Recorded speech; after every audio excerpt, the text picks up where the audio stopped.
Queridos irmãos, a paz do Senhor Jesus, está no ar o seu programa Escola Bíblica Dominical. Seja bem-vindo, obrigado por sua companhia. Estamos transmitindo este programa através do canal 14 em Recife, região metropolitana, e pelas repetidoras em todo o estado de Pernambuco. Também pelo canal no YouTube, Rede Brasil Oficial, e pelo Spotify da Rede Brasil. Compartilhe nossos links com seus amigos e familiares para que mais pessoas sejam alcançadas pelo estudo da Palavra de Deus. Hoje estudaremos a 8ª lição do trimestre com o tema A Resistência de Mardoqueu. E para comentar esta lição, contamos com a presença do evangelista Alessandro Barreto. Pai do Senhor, irmão Alessandro. A paz do Senhor, pastor Nath Jackson. Do auxiliar e professor irmão Jonas Santana. Pai do Senhor, irmão Jonas. Pai do Senhor, pastor Nath Jackson. E do auxiliar e professor irmão Givanildo Hermano. Pai do Senhor, irmão Givanildo. Paz do Senhor, pastor, é um prazer estar aqui mais uma vez. Nesta lição, veremos a definição do termo resistência. Saberemos quem foi Mardoqueu. Estudaremos sobre a conspiração contra o rei Assuero e a denúncia de Mardoqueu. Pontuaremos o ódio de Amã e a resistência de Mardoqueu. E, por fim, relacionaremos as atitudes dos cristãos em meio às perseguições. Evangelista Alessandro, o senhor poderia ler, por favor, o texto áureo desta semana? Sim, diz assim: Então os servos do rei que estavam à porta do rei disseram a Mardoqueu: Por que traspassas o mandado do rei? Esté capítulo 3, versículo 3. Irmão Jonas, o senhor poderia ler, por favor, a verdade prática desta semana? Sim, senhor, pastor. Nossa verdade prática diz: como cristãos, somos sujeitos a conflitos éticos morais e devemos decidir sempre de acordo com a vontade e a orientação de Deus. Irmão Givanildo, quais os objetivos da lição desta semana? Os 3 objetivos da lição. Primeiro, tratar a respeito da descoberta de Mardoqueu acerca de uma conspiração contra o rei. O segundo, abordar a exaltação de Amã pelo rei. E o terceiro, relacionar a resistência de Mardoqueu com o ódio de Amã. A leitura bíblica em classe para a lição de hoje está em Ester, no capítulo 2, versículos 21 ao 23 e capítulo 3, versículos do 1 ao 6. Acompanhe conosco. Naqueles dias, assentando-se Mardoqueu à porta do rei, 2 eunucos do rei, dos guardas da porta, Bigtã e Teres, grandemente se indignaram e procuraram pôr as mãos sobre o rei Assuero. E veio isso ao conhecimento de Mardoqueu, e ele o fez saber à rainha Ester. E Ester o disse ao rei, em nome de Mardoqueu. Inquiriu-se o negócio, e se descobriu, e ambos foram enforcados numa forca. Isso foi escrito no livro das crônicas perante o rei. Depois dessas coisas, o rei Assuero agradeceu a Amã, filho de Amedata, Agagita, e o exaltou, e pôs o seu lugar acima de todos os príncipes que estavam com ele. E todos os servos do rei, que estavam à porta do rei, se inclinavam e se prostravam perante Amã, porque assim tinha ordenado o rei acerca dele. Porém Mardoqueu não se inclinava, nem se prostrava. Então os servos do rei, que estavam à porta do rei, disseram a Mardoqueu: Por que traspassas o mandado do rei? Sucedeu, pois, que, dizendo-lhe eles isso, de dia em dia, e não lhes dando ele ouvidos, o fizeram saber a Amã, para verem se as palavras de Mardoqueu se sustentariam, porque ele lhes tinha declarado que era judeu. Vendo, pois, Amã que Mardoqueu não se inclinava, nem se prostrava diante dele, Amã se encheu de furor. Porém, em seus olhos, teve em pouco o pôr as mãos sobre Mardoqueu, porque lhe havia declarado o povo de Mardoqueu. Amã, pois, procurou destruir todos os judeus que havia em todo o reino de Assuero, ao povo de Mardoqueu. Queridos irmãos, estamos iniciando o seu programa Escola Bíblica Dominical e esta semana estudando a 8ª lição que tem como título A Resistência de Mardoqueu. Semana passada estivemos estudando a lição de número 7, que teve como título A Deposição da Rainha Vasti e a Ascensão de Ester. E naquela lição nós pudemos estudar sobre o banquete de Assuero e a recusa da rainha Vasti, o contexto histórico, né, e o evento que norteou a base daquela lição. Segundo, refletirmos sobre acerca da resistência e da deposição da rainha Vasti. E terceiro, nós mostramos a ascensão de Ester ao posto de rainha.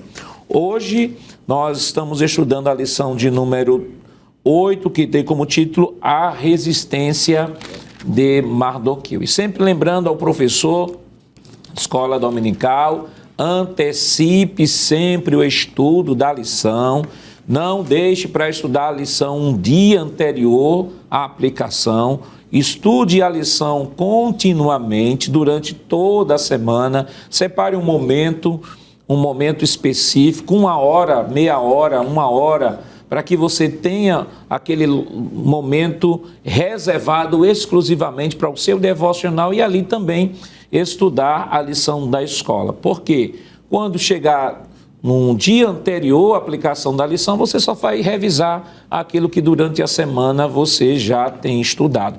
E é importante lembrar de que, como esta lição é uma lição que envolve muita história, o texto, a característica da literatura do livro de Ester, nós já aprendemos que é um texto narrativo e tem poucos diálogos, é mais a perspectiva do autor, fazendo a descrição dos fatos que vão acontecendo. Então é importante que você, professor, se familiarize muito com o livro de Ester. É importante que pelo menos você tenha lido aí durante estes dias em que estaremos estudando o livro de Ester, no mínimo aí 2 ou 3 vezes o livro de Ester, porque fica mais fácil quando você pegar a lição para estudar, então vai ficar muito mais claro. Então, não deixe para estudar de última hora, porque o aluno percebe. O aluno percebe, né, evangelista Alessandro, quando o professor ele domina o assunto ou quando o professor, na verdade, por não dominar o assunto, porque não estudou, acaba entrando, aí começa a divagar no assunto, a falar de sonho, a falar de revelação, a falar das coisas que aconteceram na semana. Então, isso já é um indício claro de que o professor não se deparou nem teve o zelo de fazer esse trabalho com excelência. Exatamente isso, pastor. E a gente pode acrescer a sua fala que hoje nós devemos reconhecer que existem muitos recursos à disposição dos professores que possibilitam uma condição de uma aula mais rica, não é? Hoje nós temos, por exemplo, esse programa da Escola Bíblica Dominical, realizado aqui pela Superintendência da Assembleia de Deus em Pernambuco, que tem 1h30 de comentário, pastor. Nós temos também o programa da própria rádio, né? A Rede Brasil de Comunicação aqui no estado de Pernambuco. Tem várias emissoras que estão retransmitindo esse material. Tem o próprio esboço da Superintendência, que é disponibilizado no site da Rede Brasil. Os slides pelo canal do Telegram. Então, o professor tem tantos recursos, pastor, que não tem por que ele não estudar e trazer um bom conteúdo. E como o senhor disse, quando o professor chega em sala de aula e vai começar a soltar ar dentro da bolha, vai ser perceptível, né? Não tem como hoje. A internet aí, boas bíblias, bons comentários bíblicos, né? Como já falamos, esse suporte que é dado aqui. Então, o ideal, de fato, é esse, investir.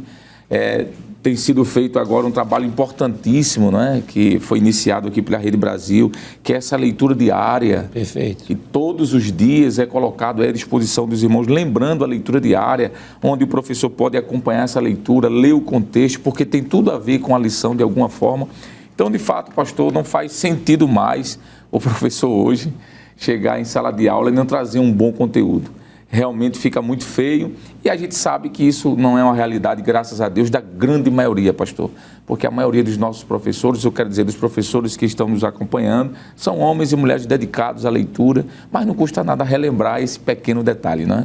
Irmão Jonas, tão prejudicial quanto a falta do preparo antecipado da lição, tão prejudicial quanto é também o excesso de informação, né? É verdade. Às vezes o professor aí chega em casa, tem lá diversos comentários bíblicos, ele está lendo, está anotando e tal. Aí chega no primeiro tópico da lição, por exemplo, desta semana, os bastidores do poder.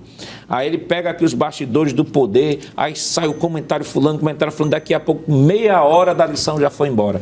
Aí quando ele vai para o segundo subtópico, aí toca lá a campainha lá, e já está acabando, já acabou o tempo, só tem 5 minutos para terminar lá, e disse, rapaz, aí ele pode pensar assim, que o aluno disse assim, rapaz, esse professor é muito profundo, olha para aí, ele tomou a aula toda só no primeiro e segundo tópico, só que na verdade foi um descuido do professor, porque ainda que ele tenha muito conteúdo, ele precisa compreender que ele precisa dar todo o conteúdo da lição dentro de 3 tópicos. Não tem que ficar só em um, no primeiro, ou só no segundo.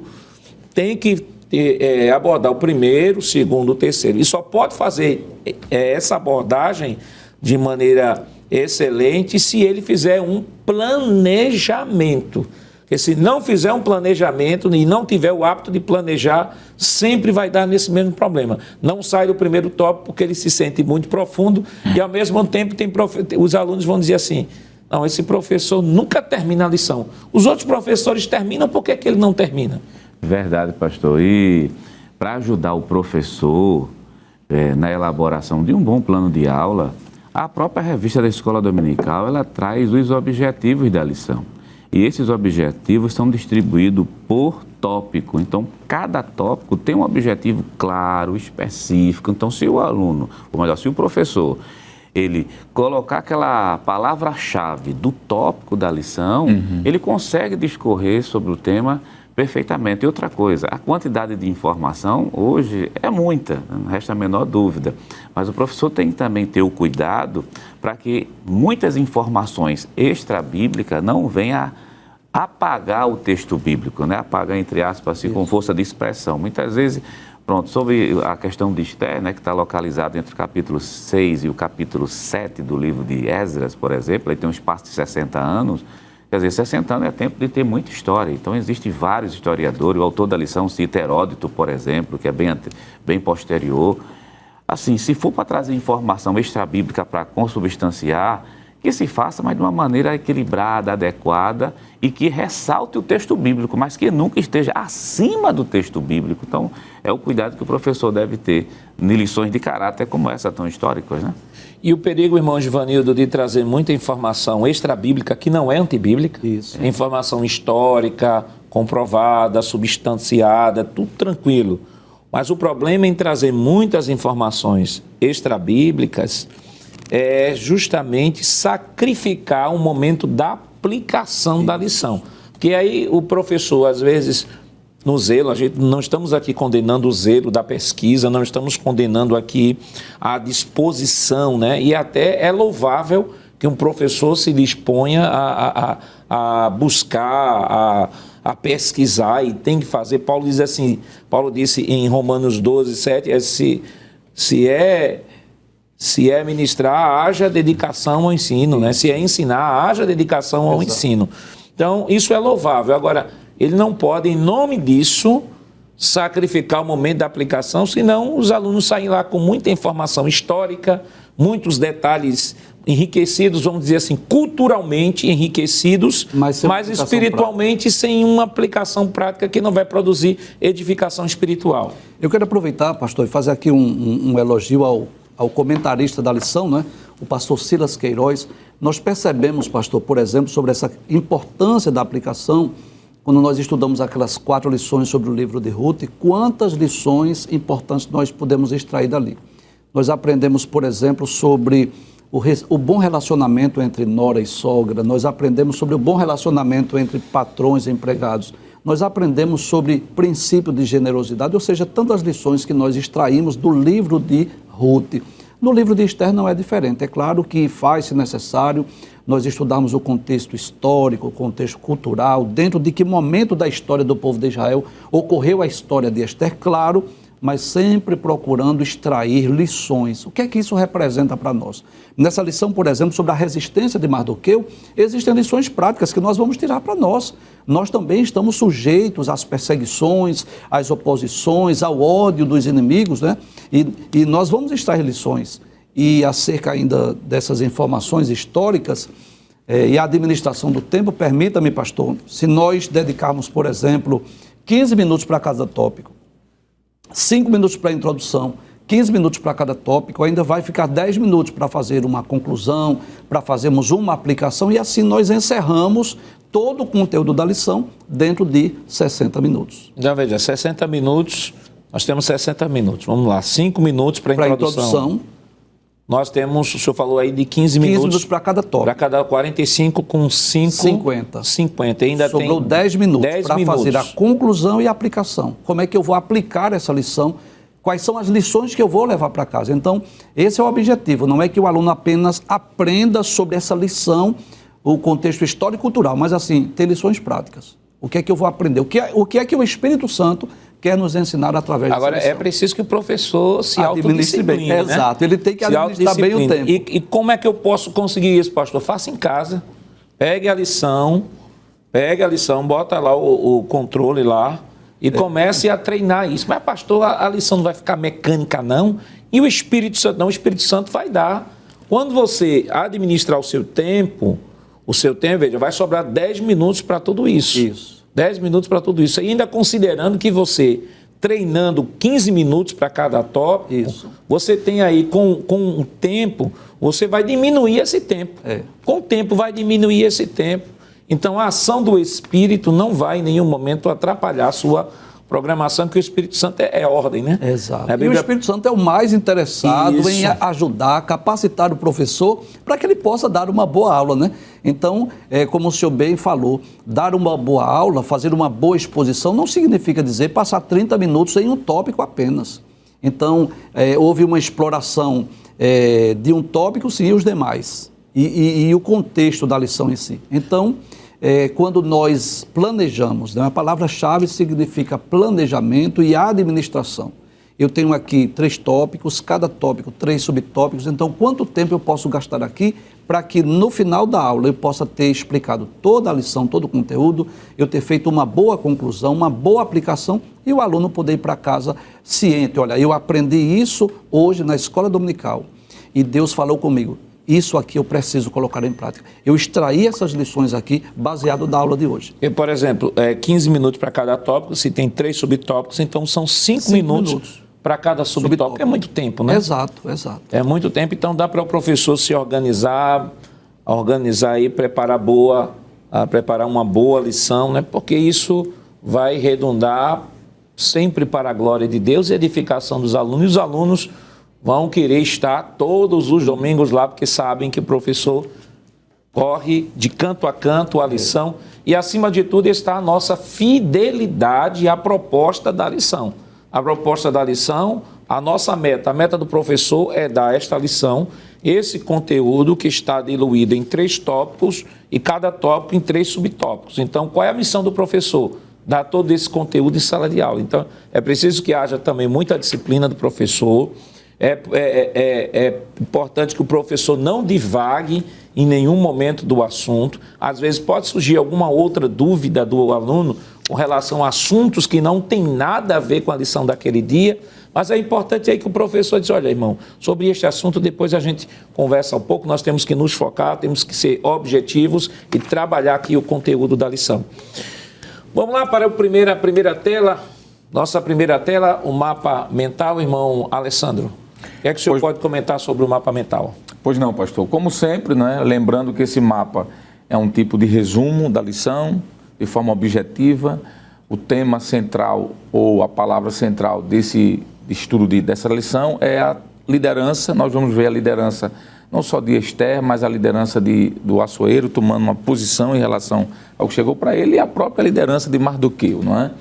Bom, esses 3 pontos falam sobre as 3 divisões da lição, como já foi abordada. A primeira é tratar sobre Mardoqueu, quando ele descobre essa conspiração contra o rei, né? Ele estava ali nos bastidores do reinado, provavelmente exercendo sua função também de liderança, de oficial no reino.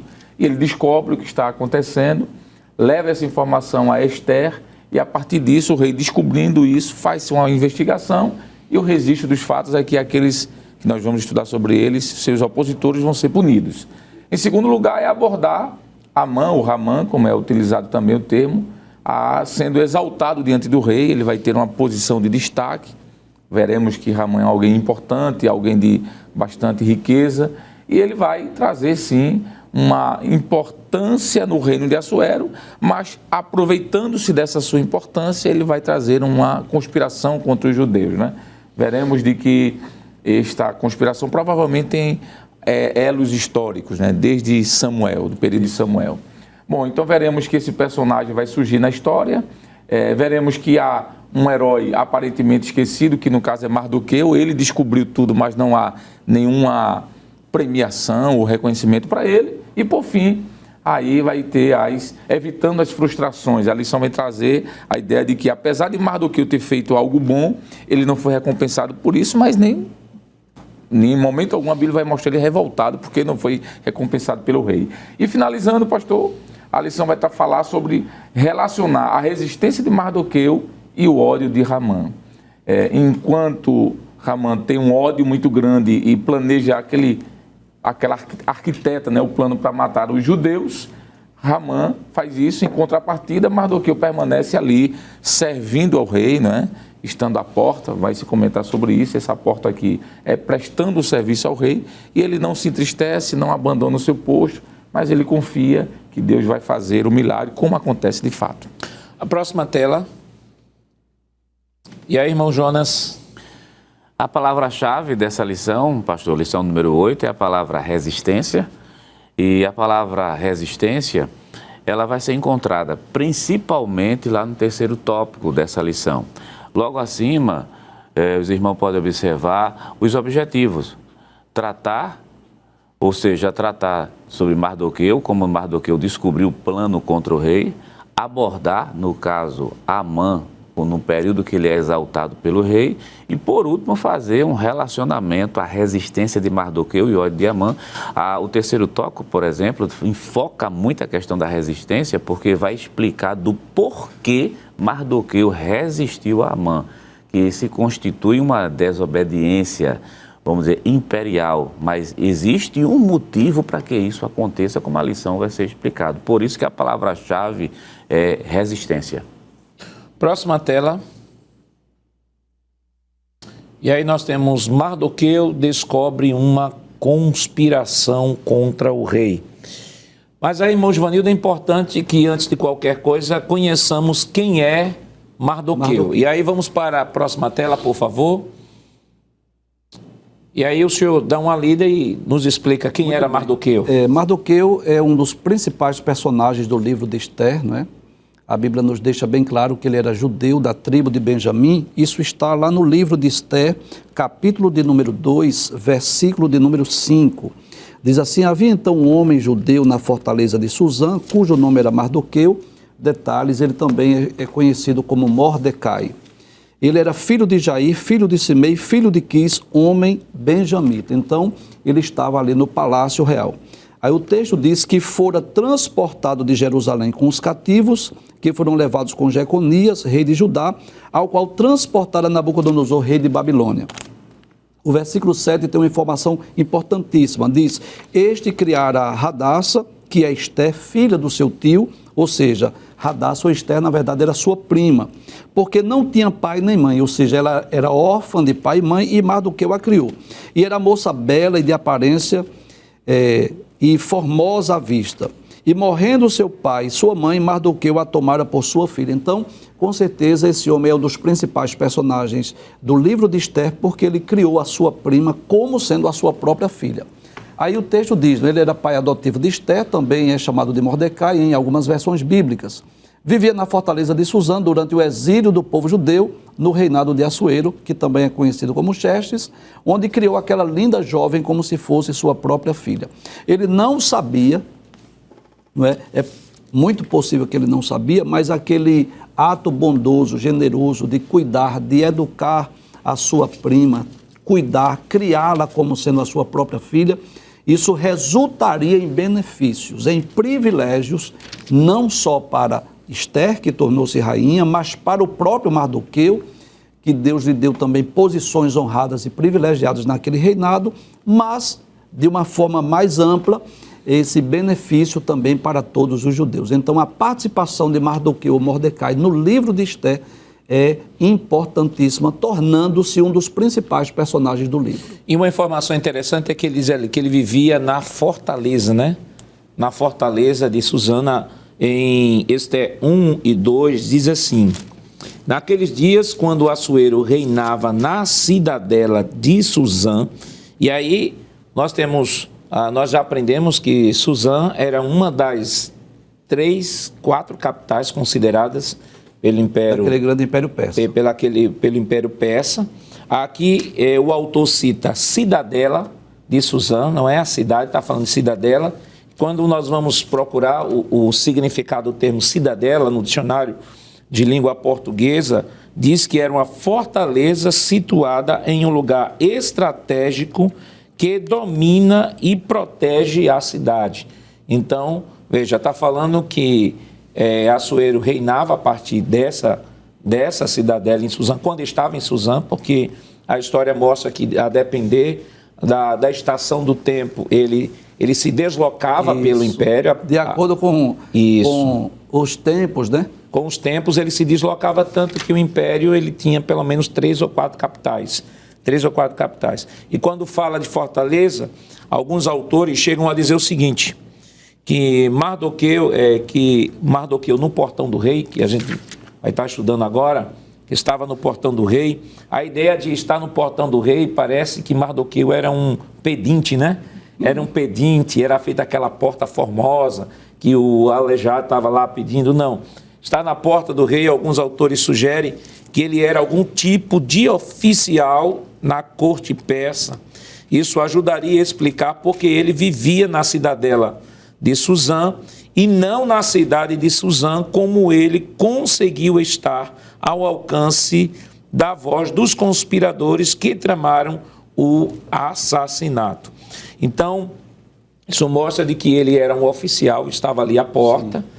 Porta da cidadela era um oficial e por isso que ele conseguiu, no que a gente vai comentar agora, descobrir essa conspiração. Vamos para a próxima tela, por favor. E aí nós temos, evangelista Alessandro, as qualidades de Mardoqueu. Eu queria que o senhor pudesse ler e comentar. Pois não, pastor. Bom, aproveitando aqui essa tela que foi preparada pela equipe da superintendência, nós temos aqui o primeiro ponto, que é que ele era um homem prudente com sua família. E aqui temos os textos, capítulo 2, versos 7, 10 e verso 11. Como o senhor bem comentou juntamente com o professor Joanildo, ele como um pai adotivo, ele soube fazer aquilo que era necessário, pastor, para que aquela moça estivesse bem e também até aconselhando-a, né? Quando o senhor citou, por exemplo, essa questão da posição de Mardoqueu, me fez lembrar o capítulo 2. Isso tem a ver com essa prudência, né? Capítulo 2, versículo 7, quer dizer, versículo 11, que é o último versículo aqui. E passeava Mardoqueu cada dia diante do pátio da casa das mulheres, veja o que é que diz o texto, para se informar como Ester passava e do que lhe sucederia. Então isso mostra prudência, né? Veja que ele não estava só à porta, né, pastor? Como o senhor disse, isso. Essa ideia ficar na porta Mardoqueu, né? De que era um pedinte. Não, ele ficava na porta, mas ficava no pátio também. Não, e o interessante é que, veja só, se ele está no pátio, é que ele tem acesso. Se ele tem acesso, reforça a ideia de que ele era um oficial. Exatamente. A Bíblia de Estudo de Aplicação Pessoal, pastor, na página 688, diz isso, que ele, como um oficial de alta patente, inclusive, né? Ele tinha acesso às portas que dava a Câmara Real, né? Então ele não era qualquer pessoa, né? Quebrando essa estigma, né? De que ele era um pedinte. Então ele era um homem prudente. Tudo mostra que Ester foi quem foi por causa da educação que esse homem ele passou. Em segundo lugar, pastor, ele era um homem fiel. O versículo, isso aqui tem a ver com o próximo ponto da lição, porque no versículo de número 22 nos diz que quando ele tomou conhecimento de que estava sendo tramado algo contra o rei, de imediato ele avisa Ester, e Ester, obviamente, leva o seu esposo, que é o rei Assuero. Então mostra fidelidade, porque ele poderia dizer o seguinte: estou nem preocupado, o rei Assuero não tem nada a ver com a minha nação, eu vou ficar calado. Mas como um oficial fiel ao rei, ele foi prudente, não é? Ele foi fiel. Era um homem leal à sua nação. Versículo 4 do capítulo 3 diz que sucedeu, pois, que dizendo-lhe ele isto, de dia em dia, não lhes dando ele ouvidos, o fizeram saber a Ramã para verem as palavras de Mardoqueu, se sustentariam, desculpe-me, porque ele lhes tinha declarado que ele lhes tinha declarado que era judeu. Então, essa lealdade aqui, pastor, é a lealdade ao seu Deus, a sua tradição. A gente vai ver que ele não se curva a Ramã por uma questão de ferir os princípios que ele tinha em seu coração de lealdade ao seu Deus, né? Muito parecido com o que Sadraque, Mesaque e Abednego fizeram. Eles eram oficiais também no reinado de Nabucodonosor, mas eles não se encurvaram. Aquilo não foi um desrespeito a Nabucodonosor. Aquilo foi uma forma de mostrar sua fidelidade ao seu Deus. É o que Pedro lá no Novo Testamento vai dizer, não importa obedecer a Deus do que aos homens.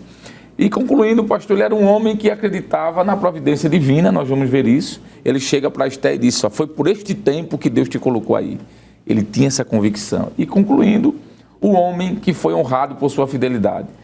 Foi fiel a Deus, Deus foi fiel a ele, cumprindo o que está no livro de Samuel, quando o Senhor disse para Eli, aqueles que me honrarem, eu honrarei, aqueles que me desprezarem, eu desprezarei. Mardoqueu honrou a Deus, Deus honrou Mardoqueu.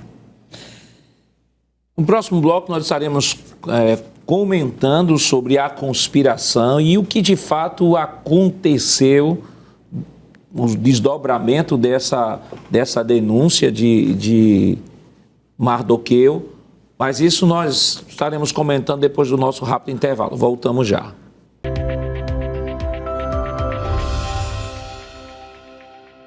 Queridos irmãos, estamos de volta em seu programa Escola Bíblica Dominical e esta semana estudando a 8ª lição que tem como título A Resistência de Mardoqueu.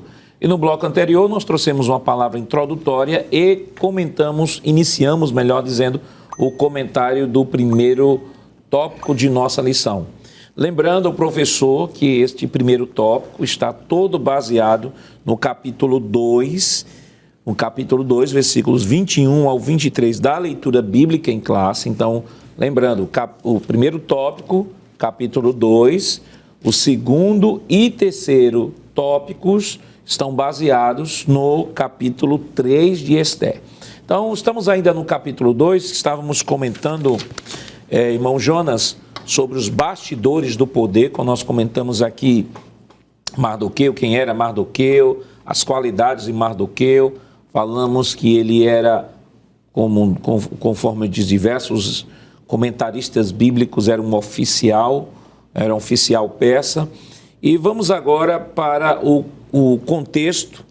O contexto do primeiro tópico vai falar sobre o ambiente de poder, vai falar sobre uma conspiração, e o texto ainda dá o nome dos conspiradores.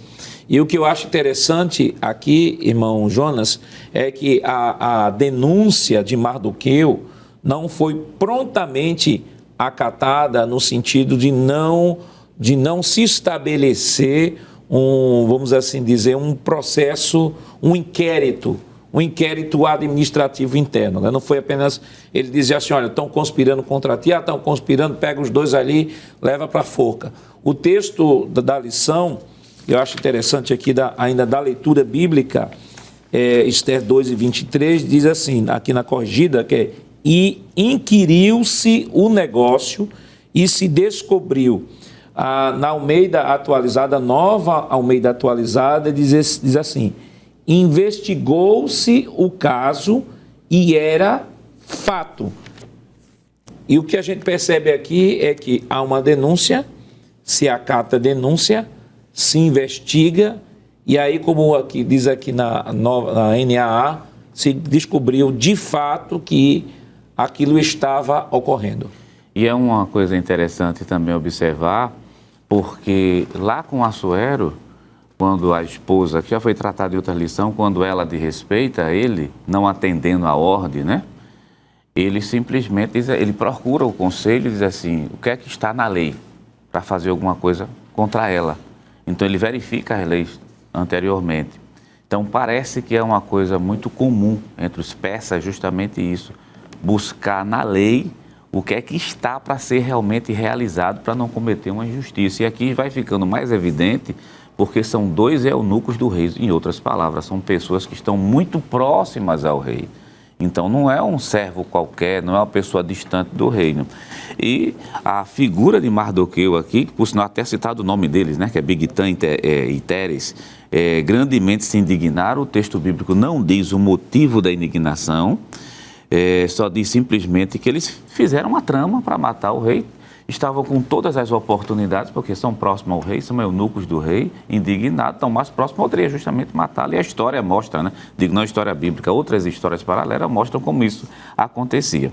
Agora, a figura de Mardoqueu nesse cenário aqui que é bom ser apontada, porque ele sabe dessa conspiração, isso é uma das características de Mardoqueu, ele é fiel, ele é fiel justamente ao rei, ele é leal, mesmo o rei sendo ímpio, mesmo o rei, vamos dizer, não sendo cristão, se eu só atualizar a fala, mas mesmo assim ele diz assim, bom, eu vou denunciar, porque se esse rei morre aí, vai dar um problema também para cima da toda a nação, não é somente da gente. Então o que é que acontece? Ele faz a denúncia, agora o percurso da denúncia, ele procura a rainha Esther, mas mesmo sendo para a rainha Esther, ele precisa de inquirir, de investigar, de saber se realmente, de fato.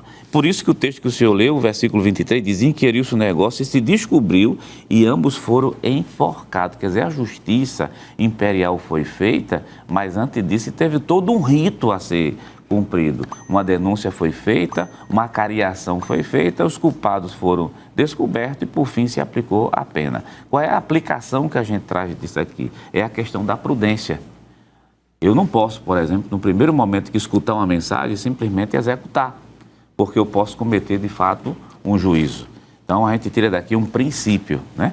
Não a questão de pena de morte, né? Isso é o caso que a gente está mencionando aqui, mas sim questão de princípio de ouvir primeiro, analisar, se for o caso, fazer uma cariação para se descobrir se realmente a pessoa é ou não culpada, pastor. E um ponto, irmão Jonas, que precisa ser destacado pelo professor, né? Quando, por exemplo, no subtópico 1, ele destaca o seguinte, no subtópico 1, ele diz o seguinte, o fato de ter sido promovida a uma posição elevada, não envaideceu Esther, ela não se envergonhou do primo e nem aproveitou da informação para projetar ainda mais o seu próprio nome. Então, ele trouxe uma informação privilegiada. Ela não teve vergonha dele, porque agora estava no poder, e teve vergonha dele. O autor faz essa aplicação. E também ela não aproveita a informação para conseguir ainda mais destaques com relação ao rei. E o fato é que, quando a gente vai para o subtópico 2 vai falar sobre a investigação, e aí você tem uma instauração de um inquérito que visa confirmar se tal informação que está sendo trazida, ela é verdadeira ou não, se sustenta ou não, mesmo sendo uma pessoa de confiança do rei, mesmo a rainha, veja, a rainha pegando a informação e levando ao rei, mas o rei disse, vamos ter cautela, vamos instaurar um inquérito. E o que eu acho interessante é que Provérbios capítulo 18, versículo 17, diz assim, o primeiro que pleiteia a sua causa parece justo, até que vem o outro e o examina.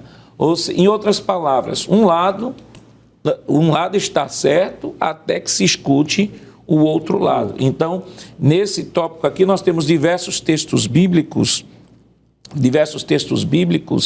irmão Givanildo, que vão mostrar a prudência que devemos ter em relação a fatos que chegam para a gente. Exato. Né? Por exemplo, existem pessoas que, de maneira rápida, a primeira informação que tem já repassa, já julga. Isso, por exemplo, a gente percebe aí em diversas mídias que vivem do furo da informação, exato, né? Exato. O furo de reportagem, então, muitas vezes expõe uma pessoa de maneira de maneira tão grosseira, Precipitada, precipitada, maliciosa, até que depois se injusta. verifica os fatos de que, de fato, aquela pessoa não era aquilo que tinha apresentado. E tem um texto que eu acho interessante também, Provérbios, e aí o senhor vai comentar, Provérbios 16, 28. Provérbios 16, 28, ele diz assim: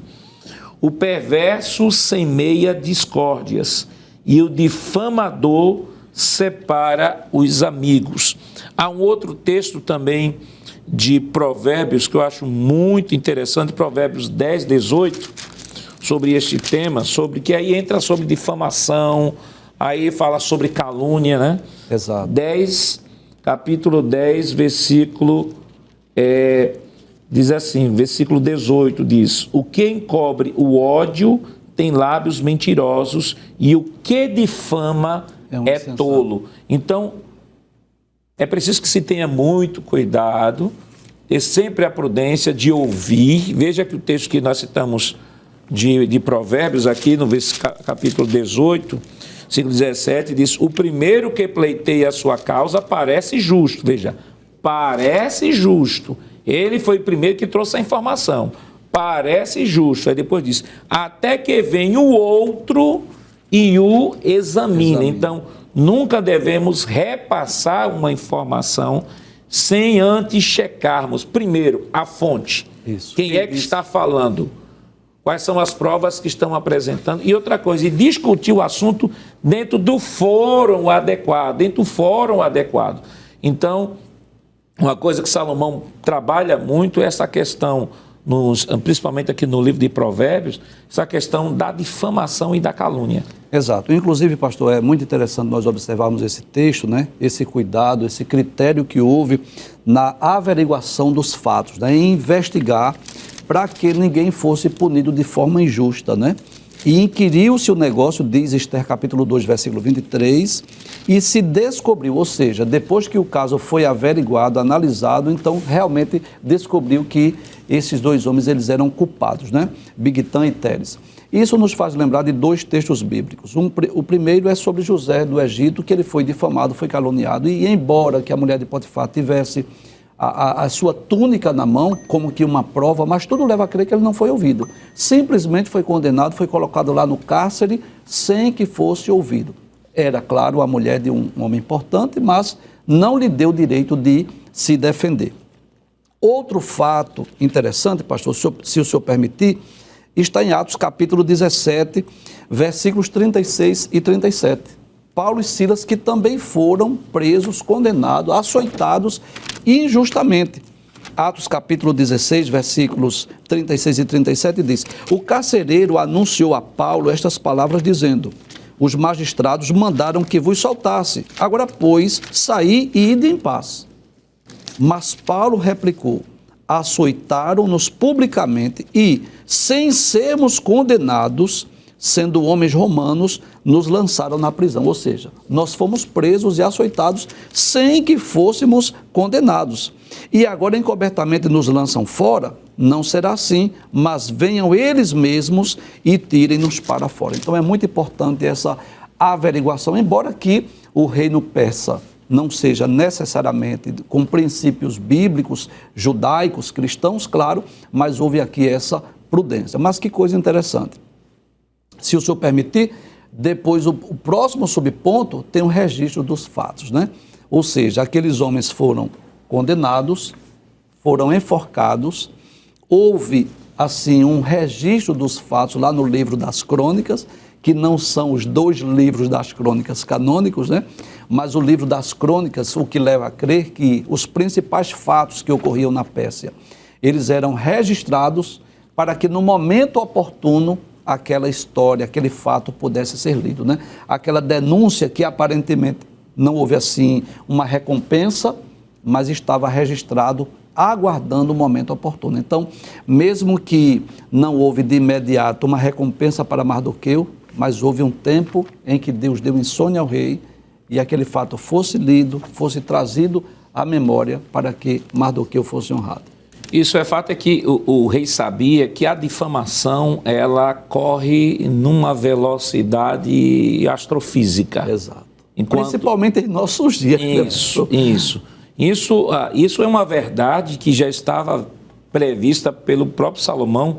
Salomão, em Provérbios 26 e 22, diz assim: as palavras do difamador são comida fina, que desce para o mais interior do ventre. Ou seja, aquele que difama, ele vai mostrar que a natureza humana, quando se fala de difamação, a natureza decaída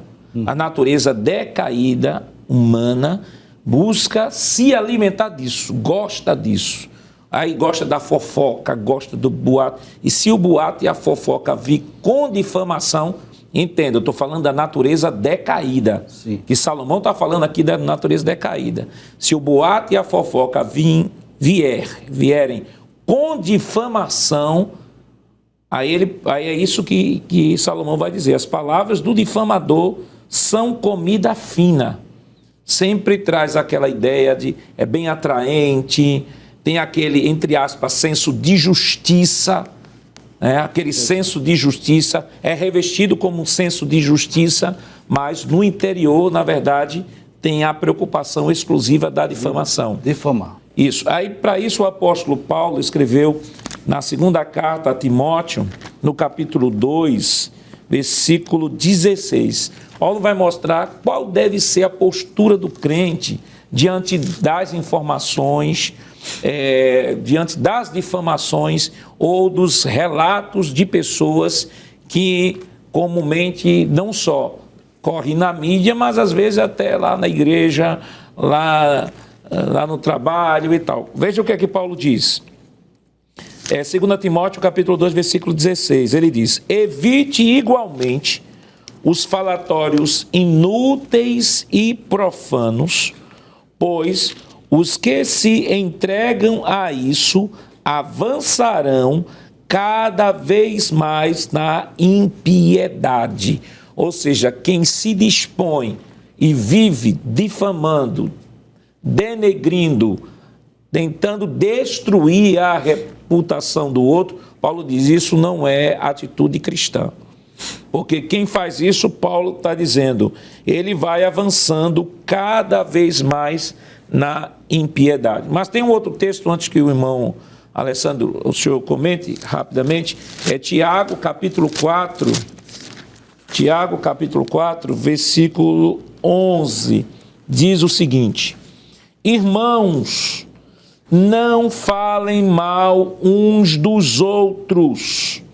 Aquele que fala mal do irmão ou julga o seu irmão, fala mal da lei e julga a lei. Ora, se você julga a lei, não é observador da lei, mas juiz. Então, a Bíblia, irmão Alessandro, ela é taxativa com relação a esse comportamento da difamação, da calúnia, de se levantar falso testemunho contra qualquer pessoa, não só irmão da igreja, mas contra qualquer pessoa. Sim, pastor. Reforçando ainda o que o senhor disse, no texto que está escrito no livro de Êxodo, inclusive está na própria lição, né?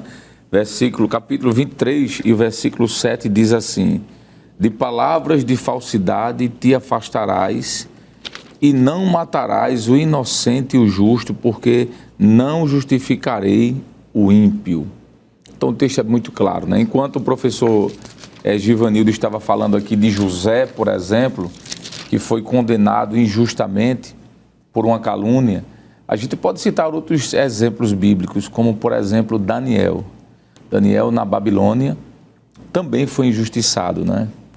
Todo o contexto mostra de que prepararam aquela lei com o objetivo de lhe prejudicar. Exato. E ele foi lançado na cova dos leões de forma injusta, não é? Nós sabemos de que Daniel não quebrou preceito nenhum ao orar ao seu Deus. Mas quando se preparou aquela lei anterior, sem que o rei soubesse, para que isso viesse prejudicar Daniel, foi com esse intuito, não é? Até porque quando a gente vai olhar na índole de Daniel, nada aconteceu de errado para ele ser condenado. Então, julgar alguém sem investigar é um pecado muito grande, pastor. Mas se a gente olhar direitinho, tem um outro princípio nesse texto aqui, pastor, que requer também a nossa atenção. Esse princípio aqui foi muito bem estabelecido, está corretíssimo, mas tem um outro princípio aqui. O princípio que eu gostaria de pontuar aqui é que quando Mardoqueu soube do que aconteceu, a primeira coisa que ele fez foi fazer com que chegasse ao rei.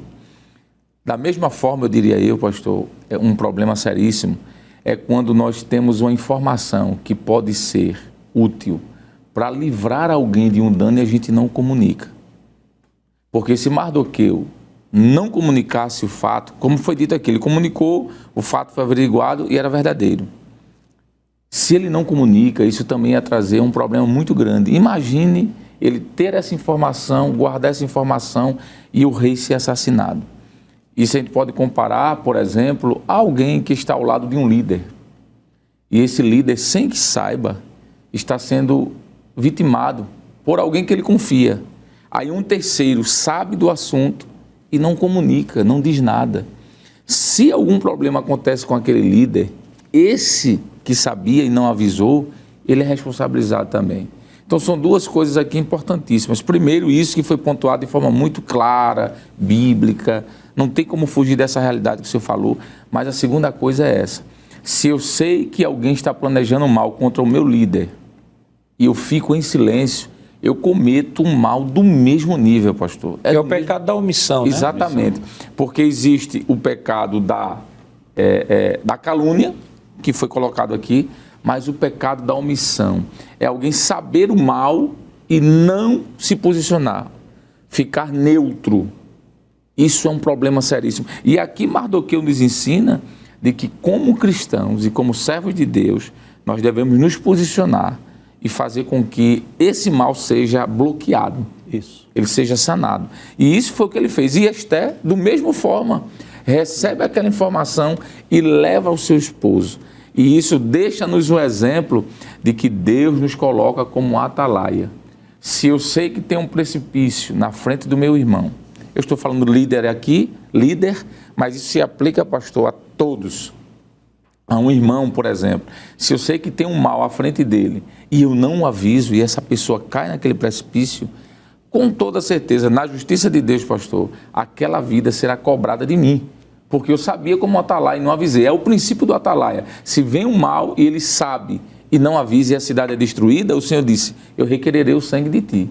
Então fica esse princípio também com toda certeza. É o princípio que está lá em Ezequiel 18, né? Perfeito. A responsabilidade é pessoal, né? É verdade. É falar sobre esse contexto. E irmãos, isso é tão sério, isso é tão sério. E aí nós chamamos a atenção. Tem dois textos ainda que eu gostaria de ler rapidamente. O senhor citou aí a lei, eu lembrei de um texto que está em Levítico capítulo 19. Veja a preocupação de Deus na unidade do povo. Porque quem procura fazer isso aí, procura acabar com a unidade. E a gente sabe que um reino dividido contra si mesmo não prevalece. Aí veja o que é que Deus disse.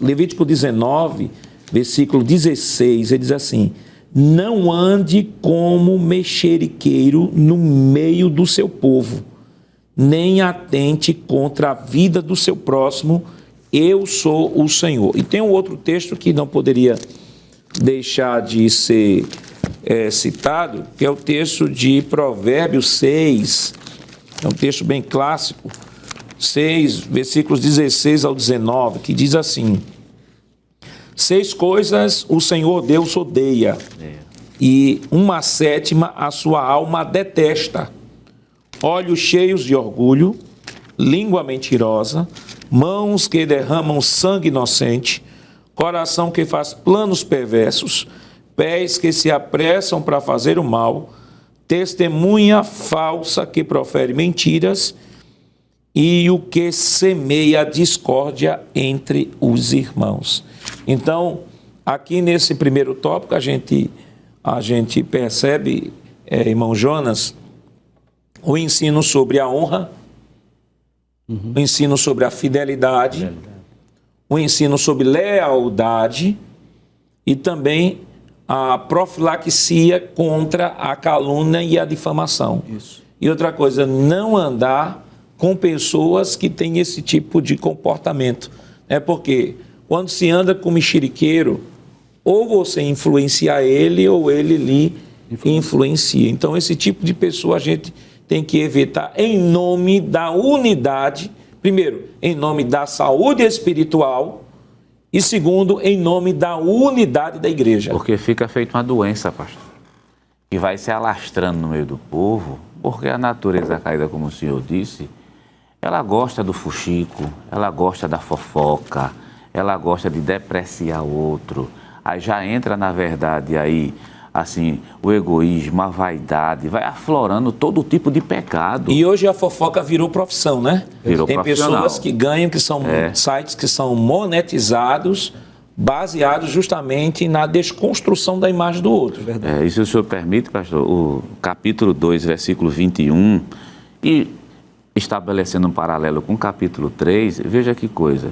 Mardoqueu, servo de Deus, e Esté, servo de Deus. Então eles agiram de maneira prudente.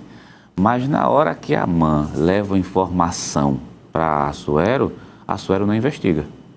Ele não faz nenhum tipo de investigação, ele já dá o anel dele, vai ser tratado de outra lição, já dá o anel dele, se faz o decreto, pode matar todos eles. Porque qual é a acusação de Amã? Entre tantas, ele diz assim, olha, eles têm leis diferentes da do Senhor, mas não explica o contexto, não explica nada. São capítulos tão próximos, mas que mostra a atitude de um verdadeiro servo de Deus e mostra também a atitude de uma pessoa que é incrédula e que está tão próximo ali dentro. Um com objetivo, como disse o evangelista Alessandro, se eu sei que meu líder está passando por algum problema que ele desconhece naquele momento, se eu não falo, eu sou tão culpado quanto aquele que vai executar esse plano maligno ali. O Assuero, por exemplo, Amã não queria entrar Mardoqueu não queria entrar nessa fila, mas Amã disse, não, eu tenho um plano maligno, eu vou até ele e ele me dá o anel e simplesmente a gente comete justamente um crime terrível. E o senhor fala isso aí, entra o outro lado do que o irmão Alessandro falou, né? Você tem um amigo que traz uma informação precisa e foi uma coisa que eu achei maravilhosa essa sua pontuação. Um amigo que traz uma informação precisa, é investigado, se verifica, ok, vamos executar. Um amigo, outro amigo, que muito mais íntimo que Mardoqueu e muito mais íntimo que a Esté, que Esté estava há pouco tempo, né? Muito mais íntimo, então ele dá uma palavra que o rei já toma como verdadeira, não tem essa preocupação, como o senhor falou, de investigar. Então, veja, a importância da informação precisa. O outro usou a informação para manipular.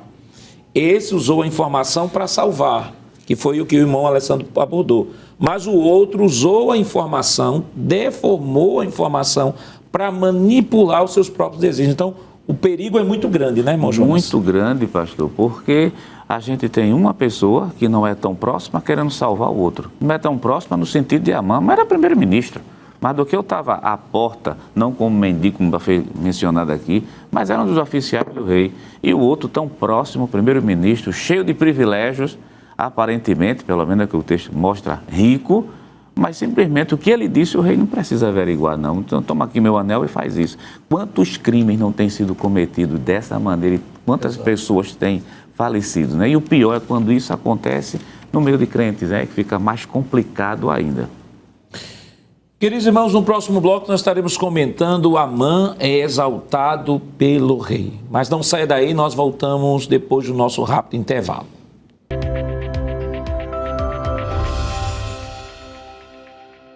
Queridos irmãos, estamos de volta para o último bloco de seu programa Escola Bíblica Dominical e esta semana estudando a 8ª lição que tem como título A Resistência de Mardoqueu. E ficamos agora para comentar o segundo e terceiro tópicos da lição.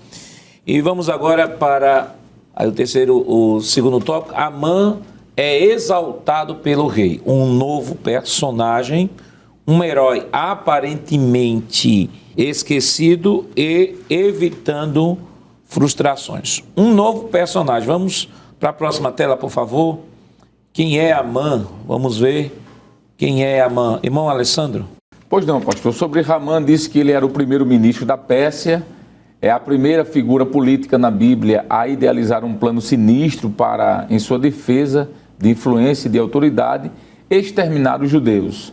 Este plano de genocídio, isto é, um esforço sistemático de matar todas as pessoas de um grupo étnico, nacional ou religioso contra a raça dos judeus, se compara, inclusive, ao plano de Antíoco Epifânio, que foi um personagem que viveu ali no 2º século a.C., conforme Daniel 11, 28, e também há momentos mais recentes, comparados até planos perversos, como o próprio Adolf Hitler. Isso aqui é uma citação da Bíblia de Estudo Pentecostal, edição global, né? Quando nós olhamos, pastor, para a vida, por exemplo, de Ramã, a própria lição vai nos mostrar de que ele era uma pessoa influente, não é? O capítulo 3 e o versículo de número 9 nos mostra, inclusive, que ele era alguém que tinha um poder grande, poder aquisitivo. Eu vou ler aqui, pastor, na versão NVT, que é a nova versão transformadora, porque eu acho que traz um significado melhor do versículo 9. Diz assim: e se parecer bem ao rei, publique um decreto para que eles sejam destruídos. E eu, Ramã, darei 350 toneladas de prata aos administradores do governo para serem depositadas no tesouro do rei. Percebemos aqui que ele era alguém de posse, né, alguém rico, e se dispôs, inclusive, a dar uma fortuna para que aqueles que executassem esse plano de destruir os judeus fossem recompensados, né?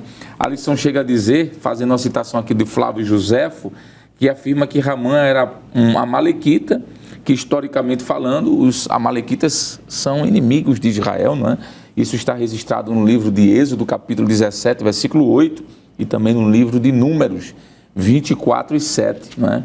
E eram descendentes do rei Agag. Há um texto que nos chama a atenção também, pastor, que é provável, inclusive o comentarista da lição vai falar sobre isso, que essa ira profunda, porque o fato de Mardoqueu não ter se curvado a Ramã, por Mardoqueu ser um oficial do rei, talvez isso nem ferisse tanto a questão da cultura, porque um oficial não era alguém comum, não era uma pessoa que estava ali à rua, era alguém que tinha, digamos assim, uma posição. Acontece a explicação que se dá sobre Daniel. Muitos estudiosos dizem que naquele dia da estátua, da consagração, Daniel não se curvou, provavelmente porque estivesse em alguma expedição do rei, ou estava presente, mas não tinha necessidade de se curvar porque era um oficial. Talvez isso se encaixe também, pastor, nesse contexto. Ramã não teria aquela dificuldade de entender que Mardoqueu não tinha necessidade de se curvar nesse sentido. É uma possibilidade. Mas por que então dessa ira tão grande? E aqui tem uma explicação histórica para isso.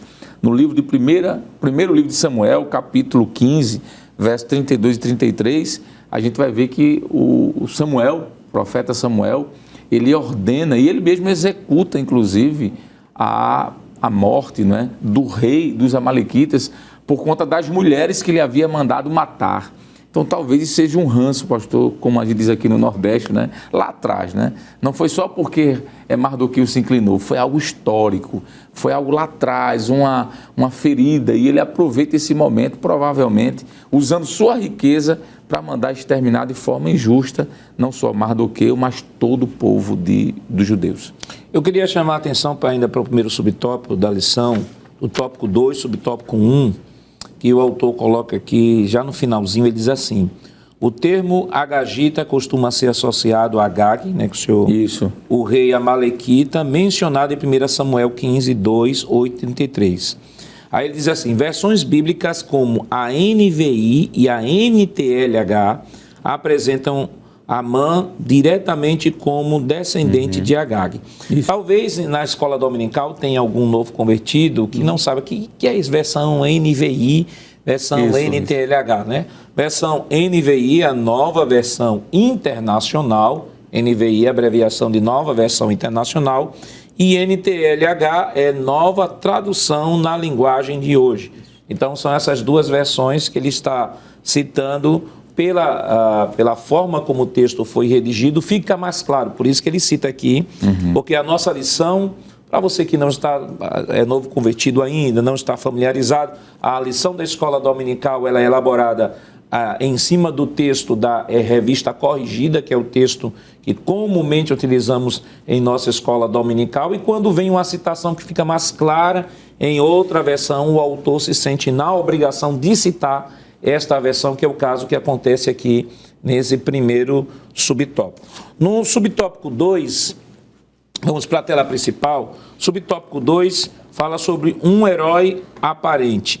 Irmão Jonas, duas palavras que eu vejo aqui nesse subtópico 2 que se destacam, duas palavras. O subtópico 2 diz o seguinte: um herói aparentemente esquecido. Diz assim: o texto não nos informa o motivo da exaltação de Amã, enquanto isso nada mudou para Mardoqueu, apesar de seu ato heróico. Tornou-se um herói aparentemente esquecido. É preciso ter sabedoria e prudência para viver momentos de aparente injustiça. E aqui nós temos duas palavras que são importantíssimas nesse subtópico, que é a palavra sabedoria e a palavra prudência.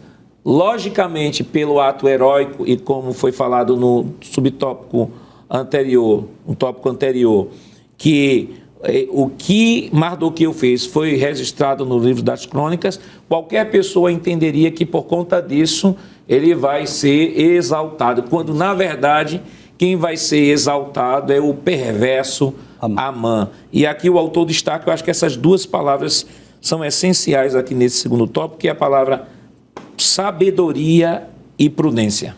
É a prudência de agir no momento certo, na hora certa, e evitar um homicídio. O homicídio justamente não é de uma pessoa qualquer, mas sim do imperador. Então ele age prudentemente. A sabedoria no sentido de que, mesmo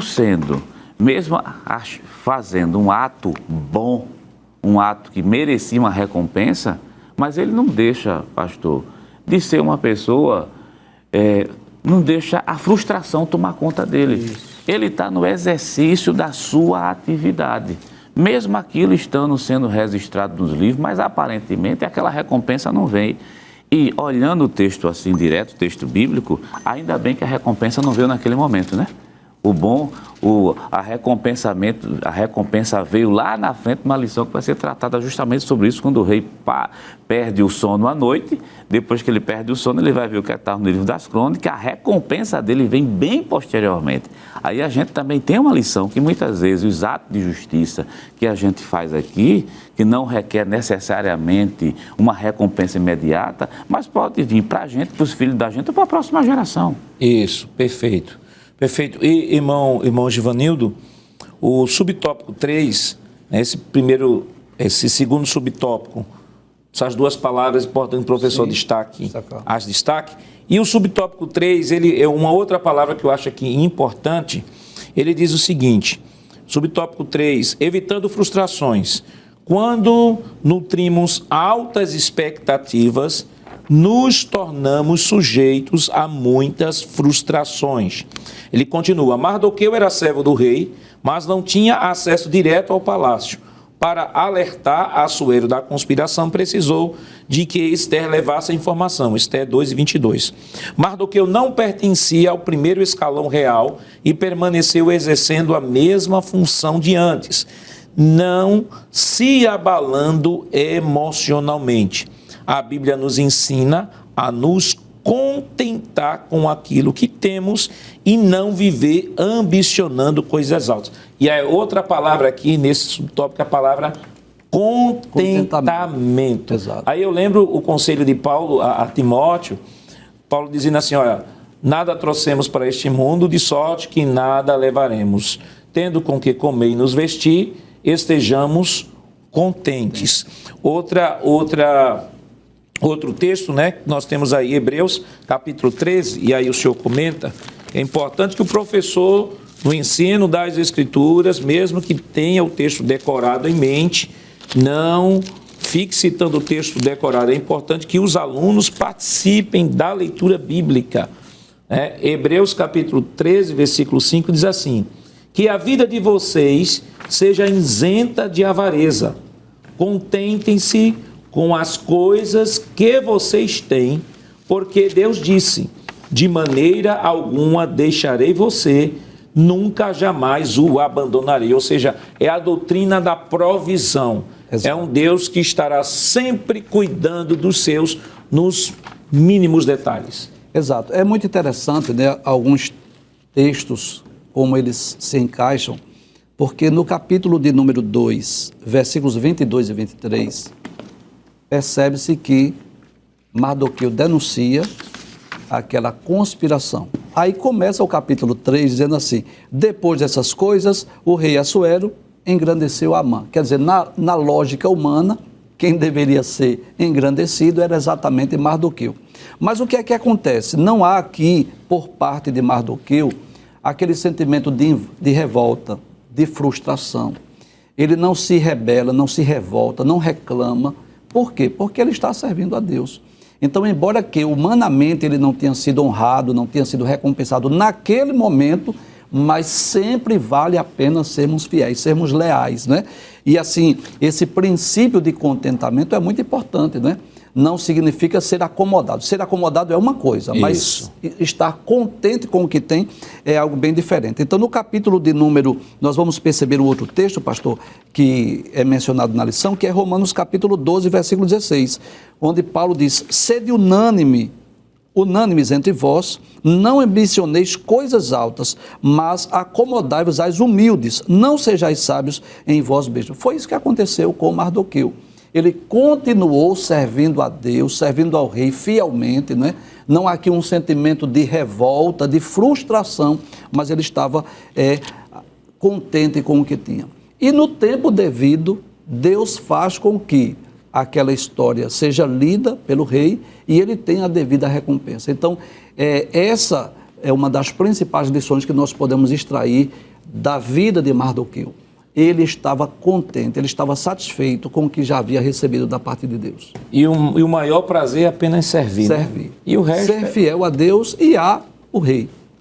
Vamos para a próxima tela, por favor. Tópico 3 de nossa lição. A resistência de Mardoqueu e o ódio de Amã é reverenciado por todos a condição de judeu e também inimizades intergeracionais. Vamos para a próxima tela, por favor. E aí, irmão Alessandro, a personalidade deste homem de Amã. Pastor, os pontos que foram destacados aqui são bem precisos, né? O primeiro é que ele era uma personagem vingativa. O capítulo 3, pastor, nos mostra de forma clara que foi dada a ordem por Assuero, sim, que todos os servos se curvassem a Ramã. Ele soube que Mardoqueu não fazia isso, mas ele não tomou atitude alguma. Mas quando ele descobriu que Mardoqueu ele era judeu, então observe que o plano não foi porque Mardoqueu não se curvava em si, foi quando ele descobre quem é Mardoqueu. Se olharmos para o versículo 2, diz: e todos os servos do rei que estavam à porta do rei se inclinavam e se prostravam perante Ramã, porque assim tinha ordenado o rei acerca dele. Porém, Mardoqueu não se inclinava nem se prostrava. Mas não acontece nada. Agora, no versículo, pastor, 5, versículo 4, né, diz que inquiriram por que passou tantos dias e você não se curva. Aí Mardoqueu explica: olha, eu sou judeu, isso fere meus princípios. Não tinha nada a ver com Ramã, tinha a ver com ele. Aí o versículo 5 diz que quando, pois, Ramã descobriu, se enfureceu. E por que ele não se enfureceu antes? Não é porque ele não se curvava, foi por conta daquele histórico, como falamos lá atrás. Por isso que diz que ele é vingativo, porque ele chegou a hora de eu me vingar do rei Agag. O rei, do meu rei, que ele foi punido por Samuel, o profeta Samuel, né? Que o texto diz que ele despedaçou ele com a sua espada, né? Samuel também tem essa parte histórica muito forte. Ele era um personagem ardiloso, porque como ele se irou, ele disse: eu tenho que planejar algo. E ele foi malicioso. Observe, pastor, que o versículo número 8 diz que ele disse ao rei: existe espalhado e dividido entre teus povos em todas as províncias do teu reino um povo cujas leis são diferentes das leis de todos os povos. A pergunta é: só agora veio perceber isso? E que leis são essas? Não são leis morais, por exemplo. Não tinha a ver com aspecto moral, tinha a ver com aspecto religioso, pastor.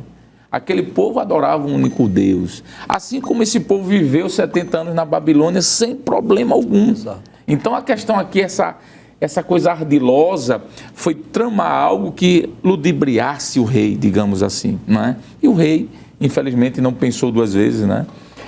um personagem homicida.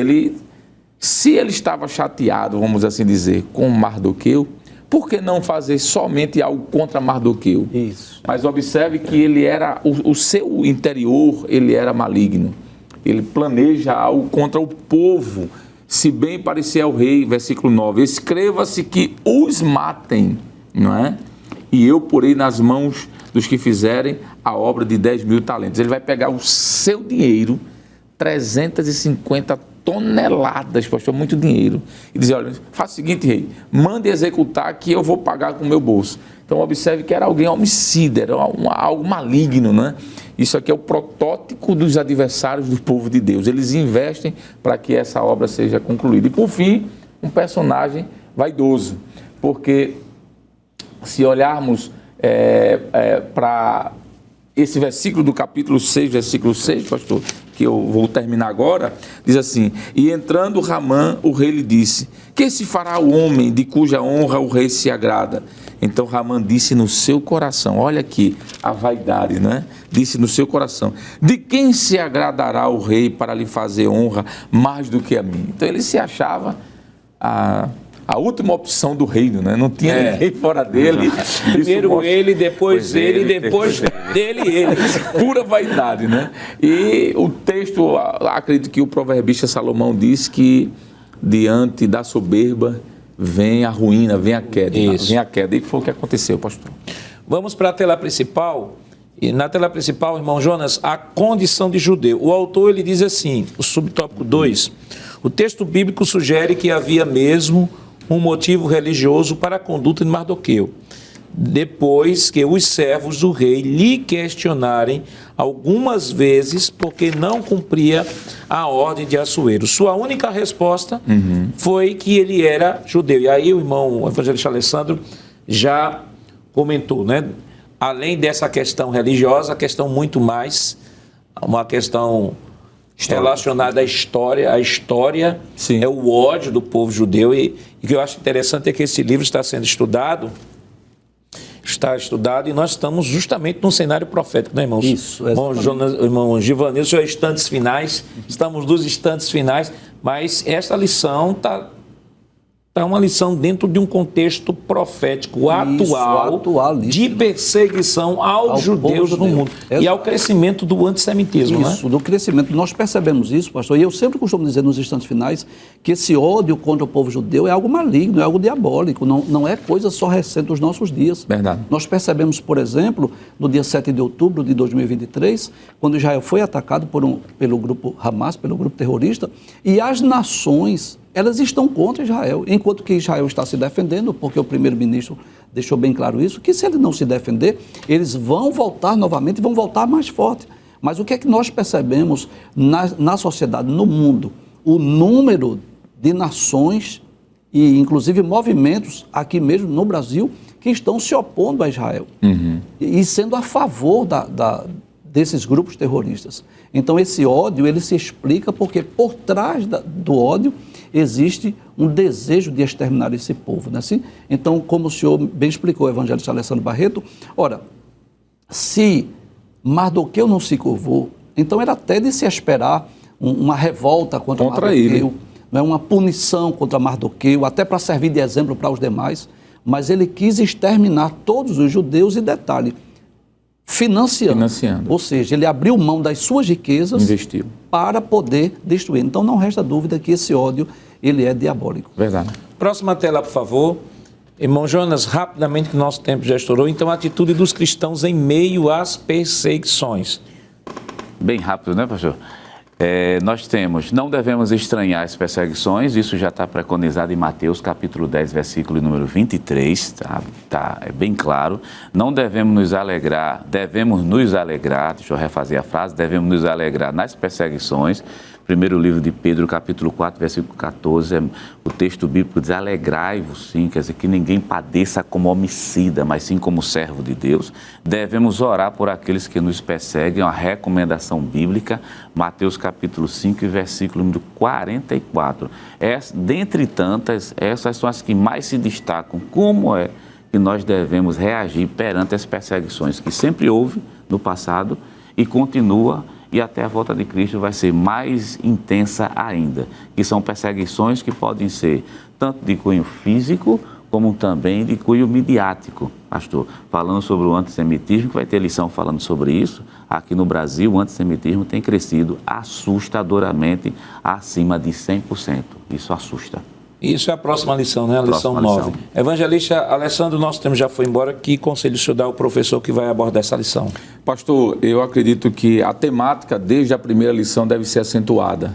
É de que o nome de Deus, ele de fato não aparece de forma direta no texto, mas a ação de Deus está presente.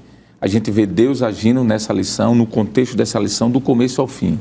Desde o momento em que é descoberto aquele plano contra o rei, em que Mardoqueu informa, Esté leva ao rei, é feito o que aconteceu, e esse momento em que Ramã prepara destruir o povo, e Deus ele intervém. Então, eu acho que essa temática permanece, o cuidado de Deus e a ação de Deus e o domínio de Deus na história. Irmão Jonas? Dentre tantas lições que já foram mencionadas aqui, uma merece também a nossa atenção, e se o professor puder fazer essa aplicação na sala, que também está lá no tópico 2 da lição, preserve e cuidado com seu líder. Veja que Mardoqueu teve o maior cuidado para que Assuero não fosse morto. Então fica uma aplicação, a gente tem que ter cuidado com os nossos líderes, ter cuidado com eles. Irmão Givanildo? Uma das principais lições que nós podemos aprender é que todos os servos de Deus, de alguma ou de outra forma, sempre enfrentarão perseguições. Paulo deixa isso bem claro na segunda epístola a Timóteo, capítulo 3, versículo 12. Todos os que querem viver piamente em Cristo Jesus padecerão perseguições. E o que é que Deus espera de nós? Que nós possamos permanecer firmes, como permaneceu Mardoqueu, e no tempo exato, Deus age em benefício do seu povo. Agora, eu não posso ver os meus irmãos como meus inimigos, nem os meus líderes, não. O inimigo aqui é Amã, que foi usado por Satanás. É alguém de um outro povo, de uma outra nação, que se revoltou não só contra Mardoqueu, mas também contra o povo judeu. Deus age em prol do seu povo.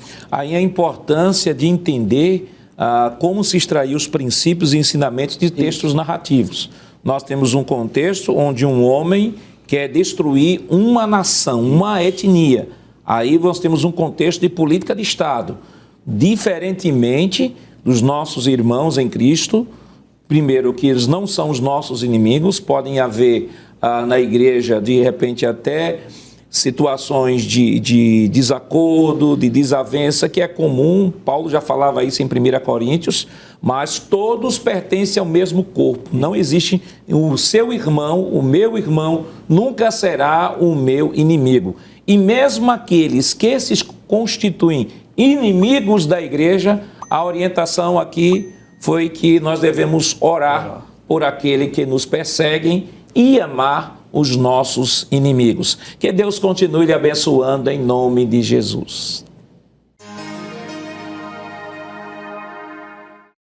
Queridos irmãos, depois de uma lição tão maravilhosa, nós não poderíamos deixar de mencionar aqui que no início desta semana, dia 18 de agosto, está completando mais um ano de vida o nosso pastor-presidente, pastor Ailton José Alves.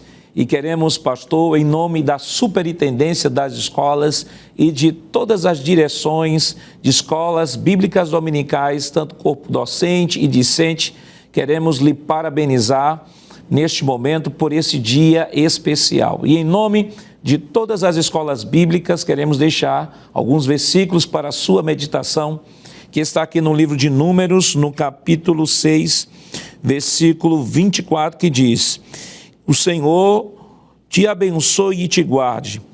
O Senhor faça resplandecer o seu rosto sobre ti e tenha misericórdia de ti. Que o Senhor sobre ti levante o seu rosto e te dê a paz. Então, pastor, que Deus continue lhe abençoando. O nosso desejo é que Deus continue lhe dando muitos anos de vida e muita vida nos anos. Esse é o desejo dos seus cooperadores, daqueles que cooperam e que têm o maior orgulho de poder cooperar no seu ministério. Vamos, evangelista Alessandro, orar ao Senhor neste momento e agradecer pela vida de nosso pastor, né? Mais um ano de vida. Verdade, pastor. Então, oremos em nome de Jesus. Querido Deus e Pai, Queremos louvar e engrandecer o Teu santo e eterno nome, Senhor, por esta lição que acabamos de estudar, por tudo aquilo que aprendemos. Mas aproveitando esse ensejo, queremos Te louvar também, como disse o pastor Nadir Jackson, pela vida do Teu servo, aquele de maior responsabilidade aqui na igreja em Pernambuco, a Igreja Evangélica Assembleia de Deus em Pernambuco, que é o nosso pastor presidente, pastor Ailton José Alves. Continua, Senhor, dando saúde ao Teu servo, continua dando sabedoria, graça, força, entendimento, para que ele continue, Senhor, fazendo esta obra maravilhosa que vem sendo feito aqui no estado há quase 26 anos, Senhor. Que a Tua graça e a bênção alcance também seus familiares. Veja a irmã Judite, sua esposa, seus filhos, netos, enfim, toda a sua família. Continua nos abençoando, Senhor, com a vida do Teu servo em nosso meio. Abençoa a Tua igreja, abençoa a Rede Brasil e a todos quantos estão compartilhando, Deus, este momento conosco. É o que nós Te clamamos e Te suplicamos no nome de Jesus. Amém. Chegamos ao final do programa de hoje. Estudamos a 8ª lição com o tema A Resistência de Mardoqueu. Na próxima semana veremos a 9ª lição com o título A Conspiração de Amã contra os Judeus. O programa Escola Bíblica Dominical vai ao ar na TV toda sexta-feira às 21h30 e no sábado às 16 horas. Também está disponível no formato podcast no Spotify e em nosso canal no YouTube Rede Brasil Oficial. Se inscreva, ative o sininho e compartilhe nossa programação. Obrigado por sua audiência e até o próximo programa. Que a graça de nosso Senhor Jesus Cristo, o amor de Deus nosso Pai, a comunhão do seu Santo Espírito estejam com todos hoje e para todos sempre. Amém.